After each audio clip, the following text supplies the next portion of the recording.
Наместо очекуваните 16 денари за килограм, јачменот и пченицата се откупуваат за само 10 денари. Според Гоце Серафимов, подпредседателот на Асоциација на земјоделци, цената е незадоволителна, бидејќи не ги покрива производните трошоци, кои годинава достигнуваат од 18 до 19 денари за килограм, како што истакна тој за Емнет телевизија и покрај двата состанока во Министерството за земјоделие не е постигнат договор за повисока откупна цена.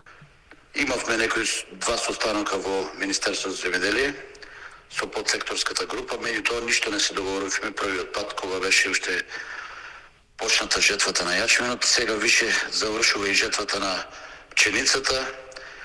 Јачменот помина со некоја цена од купувачите го зедува по 10 денара. Истата цена ќе биде 10 денара за пченицата однесена во млин. Сега земјоделците може да не го продават јачменот или пченицата, да го складират. Затоа има обезбедена мерка од државата да се плате ускладиштувањето на јачменот или на пченицата. Па оваа цена е многу ниска. Ние баравме да биде најмалку 16 денара. Да речеме, мислевме дека ќе биде 2-13 денара јачменот и пченицата и 2-3 денара да се уведеше некоја мерка интервентна од Министерството да дојдеме до некоја цена 5-16 денара, затоа што оваа година према приносите што ги имаме изгледува дека производната цена изгледува дека е околу 18-19 денара за јачменот и за пченицата.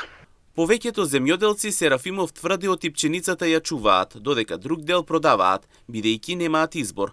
Немаат се уште ниту субвенции. Што го чуваат, меѓутоа некои го и продават, затоа што треба да се плате комбајнот за жетва, треба да се почне да се оре наново и земјоделците субвенциите каснат цела година и кусур и земјоделците се принудени да продаваат. Инаку субвенциите на земјоделците, како што потврди Серафимов, им доцнат за 2025 година, а пријавувањето за новите ќе започне многу скоро, според информациите за околу 10 дена.